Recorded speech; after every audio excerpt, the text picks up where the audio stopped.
Hello दोस्तों, हरे कृष्णा, जय माता दी। दोस्तों जैसे कि आपको पता है कि आज नवरात्रि की अष्टमी तिथि है और कई लोग हैं जो कन्या पूजन वो अष्टमी तिथि के दिन करते हैं और कई लोग नवमी के दिन भी करते हैं।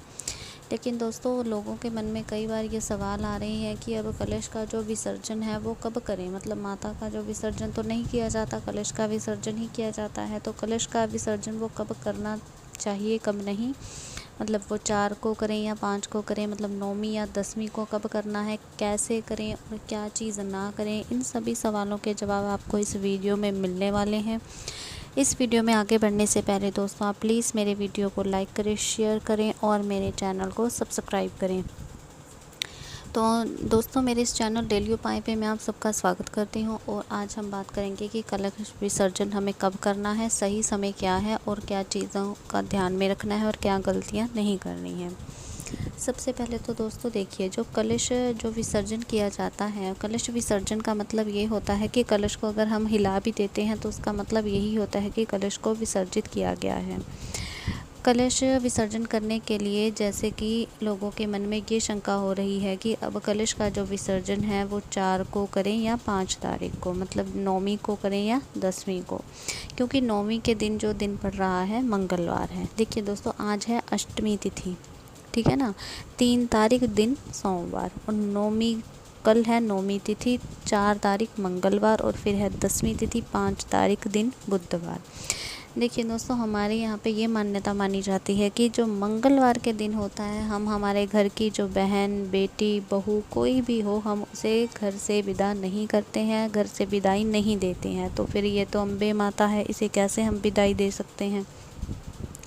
तो कई लोगों को ये होता है कि मंगलवार को हम विदाई नहीं करते हैं, लेकिन जो माता का वैसे जो कलश का विसर्जन किया जाता है, बोला जाता है, तो वो किया जाता है नौमी के दिन। अब ये असमंजस पड़ गया है इस बार कि नौमी इस दिन पड़ रही है मंगलवार को और मंगलवार के दिन हम बहू बेटियों की विदाई करते नहीं हैं, पर कलश को जो विसर्जन करना होता है वो नौमी के दिन ही करना होता है। तो अब विसर्जन का मतलब होता है कलश को हिलाने को ही विसर्जन बोल देते हैं। तो फिर दोस्तों इस तरह से ये है कि अब विसर्जन करना कब है। विसर्जन करने के लिए देखिए दोस्तों मैं आपको यही सलाह दूंगी कि आप नौमी को ना करके आप 10वीं के दिन ही कलश को विसर्जित करें, क्योंकि नौमी को मंगलवार पड़ता है और मंगलवार के दिन बहू बेटियों की विदाई नहीं की जाती है। तो इसी दिन आप 10वीं को विसर्जन करें। विसर्जन करने के लिए आप क्या कर सकती हैं, कलश को या तो थोड़ा सा हिला दें, उसे भी विसर्जन ही कहा जा सकता है, या फिर किसी नदी में आप प्रवाहित कर सकती हैं, जल में या मिट्टी में कोई गड्ढा खोद के उसमें कलश को रख सकती हैं। वो विसर्जन का कोई भी तरीका आप खुद जो आपको ठीक लगता है वैसे करें। और ये नहीं करना है कि तुरंत हिला के, जैसे हमने कलश को हिलाया और साथ ही के साथ उसका विसर्जन कर दिया, नहीं, तुरंत हिला के विसर्जन नहीं करना है। वैसे तो जो विसर्जन का काम है नौमी को ही करते हैं, मतलब नौमी के दिन हम उसे सुबह थोड़ा सा हिला देते हैं और शाम के समय विसर्जन कर देते हैं। पर इस बार आपने नौमी मंगलवार को आ रही है तो नौमी को मतलब आपको कलश नहीं हिलाना है, ना ही उसे विसर्जित करते हैं, ठीक है ना दोस्तों, क्योंकि मंगलवार का दिन पड़ने के कारण ये सब नहीं करना है।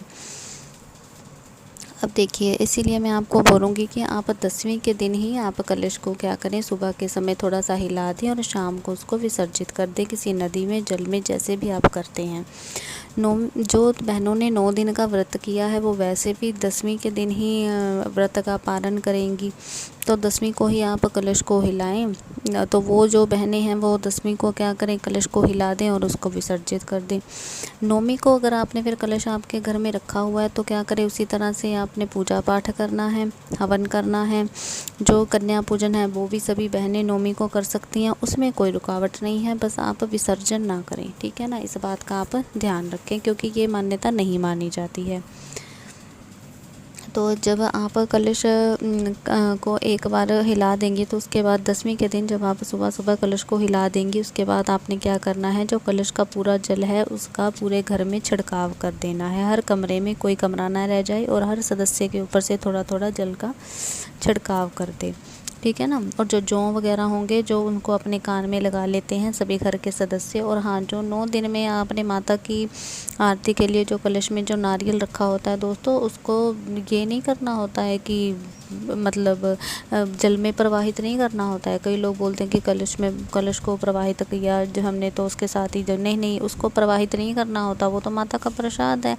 तो उसको क्या करना है, अपने आंचल लेना है जो घर की स्त्रियां होती हैं, और अपने घर के किसी जो भी बड़े बुजुर्ग हैं, जो आपके जब पुरुष हैं, घर के जो भी बड़े सदस्य हैं, उनके हाथ से वो नारियल अपने पल्ले में आशीर्वाद के रूप में ले लेना है। इसे श्रीफल कहा जाता है। और बाद में उसको मतलब फोड़ के सभी घर के सदस्यों में बांट देना है, पर इसे जल में प्रवाहित नहीं करना है। जल में केवल कलश किया जाता है। वैसे कई लोग होते हैं कि कलश भी नहीं करते हैं, जैसे 1 साल तक उसे घर में रखते हैं छत पर संभाल कर, कहीं वो टूट फूट ना जाए। और बाकी जो चीज़ें होती हैं, जो वो आम की पत्तियाँ, उसके आसपास जो फल फूल वगैरह होते हैं, जो वगैरह होते हैं, वो जल में बहा दिए जाते हैं। लेकिन कलश को कई लोग 1 साल तक संभाल कर रखते हैं अपनी छत पर, कहीं वो टूट फूट ना जाए। तो इस तरह से आपको ये जो आपकी दिक्कत थी कि आपको विसर्जन कब करना है, तो मैं आपको यही सलाह देने वाली हूँ कि आप 9वीं को ना करके 10वीं को करें, क्योंकि 9वीं के दिन मंगलवार है। मंगलवार के दिन बहनों बेटियों को विदा नहीं किया जाता है। जो आप पहले सुबह 10वीं को सुबह से थोड़ा सा हिला दें, बाद में उसमें जो कलश में जल है सारे घर में उसका छिड़काव करें। उस पे जो फूल पत्तियाँ जो भी लगे हुए हैं उसे अलग से इकट्ठा कर लें, और उसे शाम के समय कलश के साथ विसर्जित कर दें पानी में, या फिर किसी मिट्टी में गड्ढा खोद के डाल दें, जैसे भी आप ठीक समझे, जैसे आपके घरों में चलता आ रहा है। लेकिन जो नारियल होता है कलश पे रखा हुआ, उसको नहीं जल में प्रवाहित करना है। वो माता का प्रसाद होता है। उसे अपने आंचल में, घर के किसी बुजुर्ग से अपने आंचल के पल्लू में प्रसाद के रूप में लें, और बाद में उसे फोड़ के घर के सभी सदस्यों को प्रसाद के रूप में दें। अगर आपने पानी के साथ ही माता का प्रसाद ही प्रवाहित कर दिया तो फिर फ़ायदा क्या हुआ 9 दिन आपका कलश स्थापित करने का। और जो पहले 9 दिन व्रत जिन्होंने रखा है, वो अपने व्रत का पारण भी 10वीं को करें। तो बहनें ये सब कार्य ज़रूर करें। जय माता दी।